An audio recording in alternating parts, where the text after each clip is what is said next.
নমস্কাৰ পাত্ৰীলৈ স্বাগতম জনাইছো ষ্টুডিঅত মই গীতাশ্ৰী আৰু এই মুহূৰ্তত ব্ৰেকিং নিউজ মাজুলীত ভয়ংকৰ ফেৰী দুৰ্ঘটনা মাজুলীত আকৌ এটা ফেৰী দুৰ্ঘটনাৰ খবৰ আহিছে যোৰহাট মাজুলী সংযোগী নিৰ্মাণ দলংখনৰ খুটাত খুন্দা মাৰিলে MV ইন্দ্ৰ নামৰ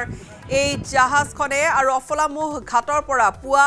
9:30 বজাত নিমাটি ঘাট অভিমুখে যাত্ৰা কৰিছিল MV ইন্দ্ৰ নামৰ ফেৰীখনে আৰু যাত্ৰাৰ সময়তে দলঙৰ খুটাত খুন্দা মৰাত দুৰ্ঘটনাত পতিত হৈছে ফেৰীখন এই ঘটনাত আহত হৈছে কেইবাজনো যাত্ৰী ফেৰীৰ পৰা ব্ৰহ্মপুত্ৰত পৰি গৈছে কেইবাখনো দুচকীয়া বাহন ফেৰীখনে দলঙৰ খুটাত খুন্দা মৰাৰ লগে লগে হুৱা দুৱা লাগিছিল যাত্ৰীসকলৰ মাজত এই মুহূৰ্তত আমাৰ হাতত আহি পৰিছে ভিজুৱেলছ হুৱা দুৱা লাগিছে মাজুলীৰ ভয়ংকৰ ফেৰী দুৰ্ঘটনা যোৰহাট মাজুলী সংযোগী এই নিৰ্মাণ দলঙৰ খুটাত খুন্দা মাৰিলে MV ইন্দ্ৰ নামৰ ফেৰীখনে আৰু অফলামুহ ঘাটৰ পৰা পুৱা 9:30 বজাত নিমাটি ঘাট অভিমুখে যাত্ৰা কৰিছিল MV ইন্দ্ৰ নামৰ ফেৰীখনে যাত্ৰাৰ সময়তে দলঙৰ খুটাত খুন্দা মৰাত দুৰ্ঘটনাত পতিত হৈছে ফেৰীখন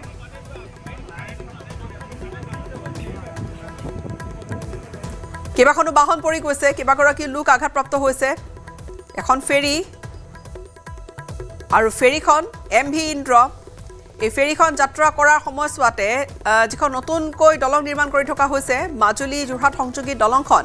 যোৰহাট মাজুলী সংযোগী নিৰ্মাণ দলঙৰ খুটাত খুন্দা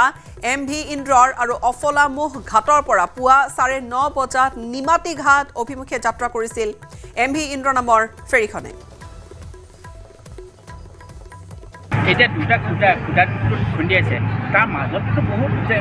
ভাগ আছে ডিফাৰেন্স আছে বহুত জায়গা আছে গেপছ আছে আগৰ পৰাই এখন কন্ট্ৰল কৰিব লাগে আৰু কাৰেণ্টৰ দেখিছে দুটা খুটাৰ মাজত কাৰেণ্টৰ ফাটি গৈছে আৰু এই মুহূৰ্তত আমি সংযুক্ত হৈছো আমাৰ সাংবাদিক মাজুলীৰ ভাস্কৰ জ্যোতি কটকীৰ হৈতে ভাস্কৰ বহু কেইগৰাকী লোক আঘাতপ্ৰাপ্ত হৈছিলে আৰু বহু কেইখন বাহন পৰি গৈছে নিশ্চিতভাৱে গীতাশ্ৰী পুনৰ এক ভয়ংকৰ ফেৰী দুৰ্ঘটনাৰ পৰা আচলতে ৰক্ষা পৰে শতাধিক যাত্ৰী কাৰণ পুৱা 9:30 বজাত অফলামুখ পাৰঘাটৰ পৰা নিমাটি পাৰঘাটলৈ যিখন MV ইন্দ্ৰ নামৰ জাহাজ গৈছিলে সেই যোৱাৰ সময়তে যিহেতু ব্ৰহ্মপুত্ৰৰ বৰ্তমান জলস্তৰ বৃদ্ধি পাইছে তাৰ লগে লগে যি তীব্ৰ সোঁত আৰু তাৰ সমান্তৰালভাৱে মেটেকা বা কাঠৰ টুকুৰা উঠি আহে তাৰ ফলতে যি ফেৰীখনে পিছফালে যি দলঙৰ খুটাত গৈ খুন্দা মাৰে আৰু তাৰ ফলতে ফেৰীতে আচলতে দুচকীয়া বাহন কেইবাখনো সৰি পৰে ইয়াৰ লগতে কেইবাগৰাকী যাত্ৰী আঘাতপ্ৰাপ্ত হয় আৰু বৰ্তমান সময়ত সকলো যাত্ৰী সেই নিমাটি পাৰঘাটত উপস্থিত হৈছে যদিও যি আচলতে যেনেধৰণে ফেৰীসমূহ চলাচল কৰিব লাগে বা যেনেধৰণে এই দলঙৰ যি খুটাৰ মাজেৰে যাত্ৰা কৰোঁতে যিখিনি সাৱধানতা অৱলম্বন কৰিব লাগে সেইখিনি নকৰাৰ ফলতেই এনেধৰণৰ দুৰ্ঘটনা সংঘটিত হৈছে বুলি বৰ্তমান সময়ত যাত্ৰীসকলে ব্যক্ত কৰিছে আৰু ইয়াৰ লগতে এটা কথা ক'ব লাগিব যে যি বৰ্তমান সময়ত যিহেতু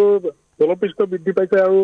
যি কোবাল খুঁট বা তাৰ লগত উঠি অহা মেটেকা বা কাঠৰ টুকুৰাই সঘনাই ফেৰীসমূহক টানি নিয়ে বা দেখিবলৈ পোৱা যায় যে যি ইঞ্জিনত সেই মেটেকা লাগি ধৰি বা কাঠৰ টুকুৰা সোমাই যথেষ্ট বেয়া পৰিৱেশলৈ লৈ যায় গতিকে এইখিনি ক্ষেত্ৰত সাৱধানতা অৱলম্বন কৰিব লাগে ফেৰীত থকা ব্যক্তিসকলে ফেৰী চালকসকলে গতিকে এনেধৰণে যি সাৱধানতা অৱলম্বন কৰিব লাগে সেইখিনি নকৰাৰ ফলতে যি দলঙৰ খুটাত গৈ আজি ফেৰীখনে খুন্দা মাৰে বুলি জানিব পৰা গৈছে আৰু তাৰ ফলত আচলতে বহু যাত্ৰী দৈৱক্ৰমে প্ৰাণ ৰক্ষা পৰিছে ক'বলৈ গ'লে দৈৱক্ৰমে তেওঁলোকৰ প্ৰাণ ৰক্ষা পৰিছে ধন্যবাদ ভাস্কৰ আমাক এইখিনি আপডেট আপুনি দিলে